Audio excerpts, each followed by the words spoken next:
Chapter 6 is talks about differentiation, but unlike the videos I posted, which do talk about differentiation in a much more developed sense in terms of content, product, and process, this chapter 6 talks about the ways you can vary language use and language modeling so that students will have multiple ways to figure out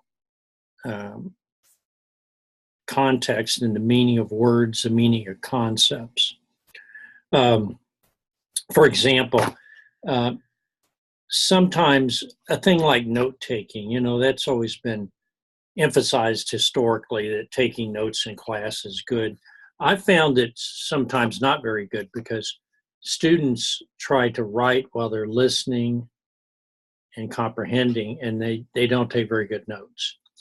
I would suggest one, for instance, modification differentiation would be to produce a partial set of notes where students would have a structure, and then you could leave certain things out and emphasize that so you could make sure they take notes, but they're not in a position where they have to take all the notes. That's an example of differentiating. I call it more scaffolding.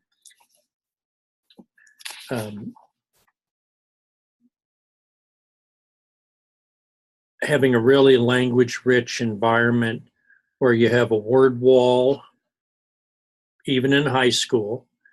If you're teaching government class, and hopefully we'll still have a government, you put up words that talk about Congress, the progress of a bill, how it becomes law, etc. And you may have a flow chart for that to help students remember that, but you use that in your talk. And then you don't lecture to students. ESL is particularly important. Lecturing is you talking and them being passive. So you may have small bits of 5 or 8 minutes where you talk, but then you immediately involve the student in the lesson. You may ask questions.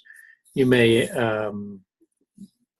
set it up ahead of time. You have a couple of students say, I want you to talk about what a filibuster is and where did it come from. And that's an interesting historical thing. They're kind of disappearing in the Senate, but filibuster is still allowed on some things. So what you find here is that you're adapting materials. They talk about alternate books. Sometimes you may have other students or a student helper. Yeah, they're pretty good academically. Maybe an older student helping in a 5th grade class, and they prepare a little chart or event, something like that. So you have somebody to help you, or your para could do that too, if you're lucky enough to have a para. So proficiency is something, they talk about academic proficiency, and there's something to be said about using academic words in your speaking and moving students to that expectation. And they talk about different types of academic words. For instance, in conclusion, that's a very common one you've heard. Using terms, they talk here about pattern, in math, you use the word pattern, to sort, to total, to divide. Those are math terms. And in general, terms like main ideas, inference, which as opposed to inference or to infer, that's different than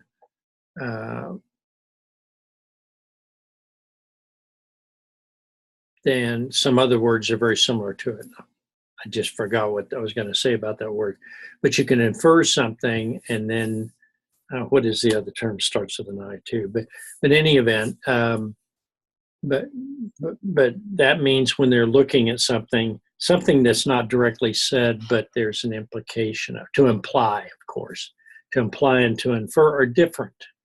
Vocabulary-wise, they have a different subject. I imply and you infer from what I wrote. So So academic language, which helps separate students and it prepares them to be more academic.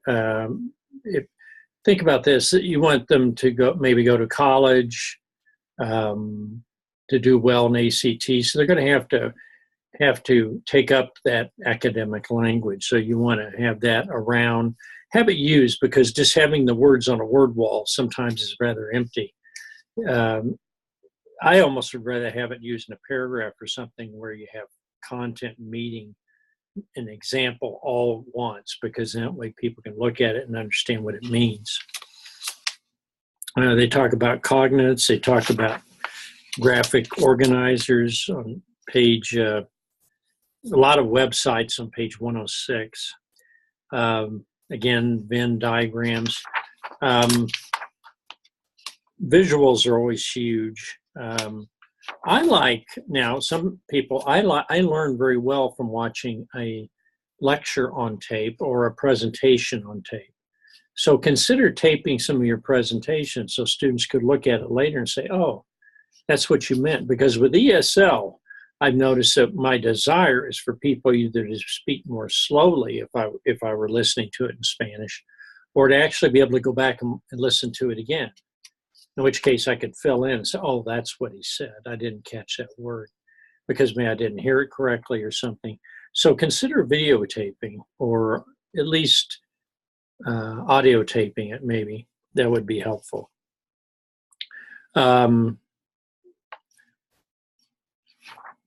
Differentiated instruction, having students rewrite main ideas.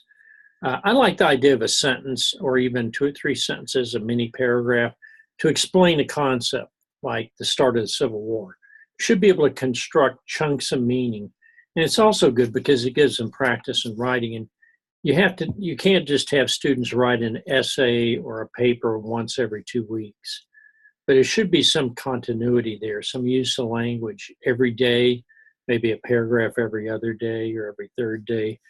And the group learning is very important here, because have time for the group to focus on questions or to deal or explore some topic. If you're teaching about the Civil War, you might actually, depends on level, but you might actually have somebody could calculate how far a cannonball would go. You know, if they know the basic physics, certainly in high school. And so you could have a little experiment. You're not going to fire off a cannon, but, you know, you could maybe fire off a paper clip thing, or, you know, where a paper wad would go somewhere. It's kind of crude, but the fact is that it's very interesting to do things like that, because it helps students imagine what the real war was like, or whatever. You know, if you're churning butter, people would churn butter in the old days. Think about churning butter. Probably could find an old churn, and you could just, I guess you could do it by shaking a container, but the idea of churning would be interesting, because students would get to smell it and be able to taste the butter, etc. And as I'd mentioned in some of my other classes, maybe this one, food is a big deal. Smelling something and tasting something gets people excited. It makes it easier for them to learn. So the differentiation in this chapter is about different ways to do your lesson. It's not so much real formal differentiation. Now, when you look at those videotapes, that's formal differentiation. I'll give you a quick example. You can differentiate by process or by product or by the material you use to teach the students. And I'll give an example. Let's say you want to teach about the ocean. Well, if you wanted to teach at different levels, but the same concepts, which is what the differentiation on the tapes is about, on those other tapes, it's you decide some students could do actual very independent projects, but their material, they could actually go out and research on the internet and in encyclopedias and stuff and look at what kind of plants grow in the ocean, what are the temperatures, etc. And they could do that very independently. And then your mainstream class, what I call the regular lesson, although there's no reason why you have to differentiate that way. They might read out of the text, and then they also would ask some outside sources to supplement it. Now, let's say for the group that maybe struggles, or maybe it's ESL, but it may not be ELs. It may be students with certain intellectual challenges. And so you get some books that are simpler. Maybe they can read the books, maybe they can be read to them, but I wouldn't go Disney necessarily. I'd still want science books, but I would want science books that have a much simpler vocabulary, but still cover the same information. The alternative books or alternative videos where the materials presented and someone could talk and a group could talk about what they're seeing. If you're looking at plants or looking at certain types of fish that live in the ocean or something, or what's life like at the bottom of the ocean, especially in the deep trench. You could look at all those things and you could differentiate by the reading material, the stuff that they're using to get the main ideas. The main idea is not different, but you're providing more accessible information or more interesting information for more gifted students or more advanced. That is an example of differentiating by reading material or the learning material. Another way they talk about in those tapes is you differentiate by process. In other words, some students read and do the work just from reading. Another group of students may read and they have interaction. Maybe that's the advanced group. They actually have an interview with an oceanographer, or they get to ask some of their own independent questions and stuff like that. And then the lower group, the third group, and I don't really like the word lower. I just like to have three different groups, but sometimes you're very subtle. You can mix these and people just see all of them as interesting and don't really pay as much attention to which one's easier, which one's more difficult. But let's say with process, the ones that have those easier textbooks could also, maybe their job is to work through individually and then within the group to work through and learn about different animals or plants or whatever that lives in the bottom of the ocean. So you'd be differentiating by process. One group would be reading, one group would be doing it by interviews, another group would do it by working with the teacher and other people in the group, and they have to come up with some of their own ideas, maybe from simpler materials, reading materials. And so that's an example of process being different. Process is a little easier to explain if I were, some of these have examples of art, and some of these, it's the difference between using oil, using watercolors, or using a collage. Those are all different processes. You're doing those differently. And depending on the level of difficulty, maybe it'd be easier for some groups to do collage where they already have the fish, and then they just place it within they do a little final project. Now, a final one of the other real common ones is to differentiate by product, and I've already kind of hinted at that. But let's say one group is doing the Civil War. And what is their product? Well, they're actually going to do a demonstration of how to cook a meal in the tradition of a Civil War soldier. Boiling coffee in a cup, taking bacon fat out, and trying to cook it over the fire. Now, mind you, this isn't healthy food, so maybe you shouldn't expose them to it. Another one is taking hardtack. Now, hardtack is like a cracker. You may have heard of it, T-A-C-K, hardtack. And it actually looks like a big cracker like I'm eating right now. And it's only 5 times as big, but it is hard as rock. And they have to take the butt of their gun or a rock and they knock off a piece. And then they have to soak it in their coffee to get it to loosen up enough so they can actually eat it. This is food that will last for years. It's not very healthy, not very nutritious, but if there's nothing else, at least you're not starving to death. You can look up hardtack. So you can differentiate by the product, like maybe a group makes hardtack and they take raw coffee and they grind it, and then they sit there and they have a meal, and it's really gross. It's bacon fat, coffee boiled in a pan and poured into a cup, which means it's got the grounds in it. And then you got hardtack that may be soaked in the coffee as well. Because you don't want to drink the water, you might get waterborne disease or dysentery or something. You remember soldiers on the march, the water's not clean.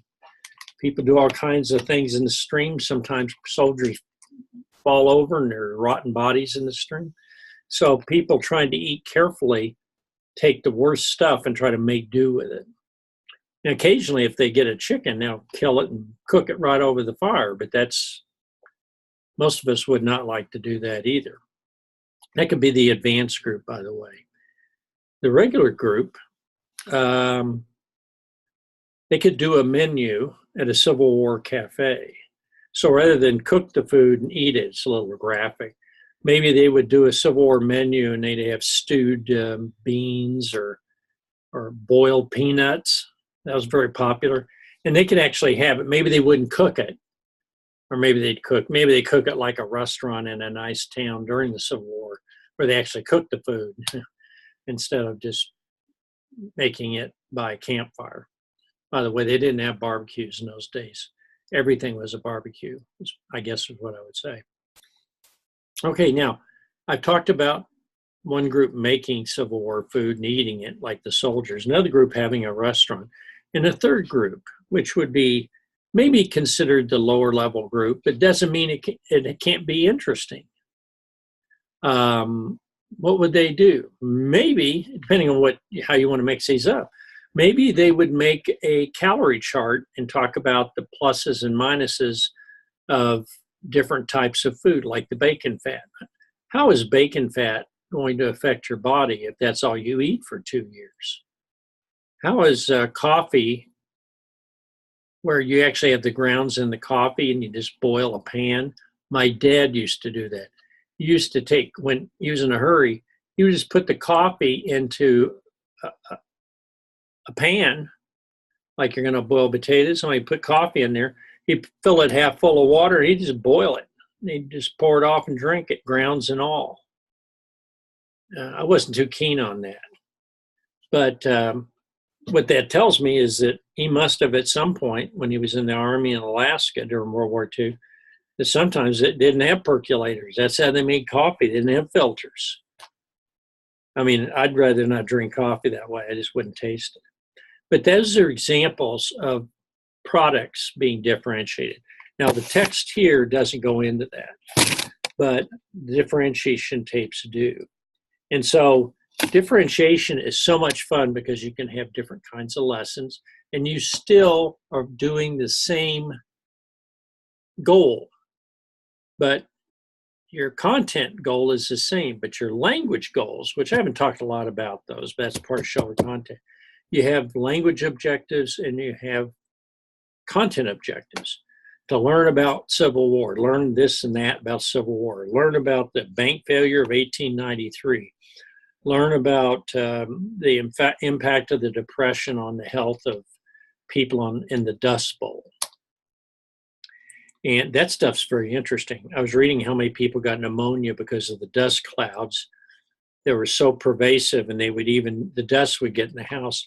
And maybe a year later, a lot of kids would get pneumonia from dust in their lungs and die from it. So the Dust Bowl wasn't just dusty, it was deadly. So anyhow, these are ways to differentiate. You can differentiate in the way you teach, in the materials you use to teach at different levels, or you can differentiate in what the students produce as their final project, or how they produce it. Maybe they all do a painting, but some do oil, some do watercolor, and some do a collage artwork. Because maybe the lower group, it's easier to do a collage because they're not very skilled at oil and drawing, And what's the point of all this? The point is that the student has a meaningful learning experience, but they don't have to have the exact same lesson in the exact same way. which is really quite interesting. And you don't necessarily have to have groups. You can sometimes just have 3 options, and students can choose whichever one.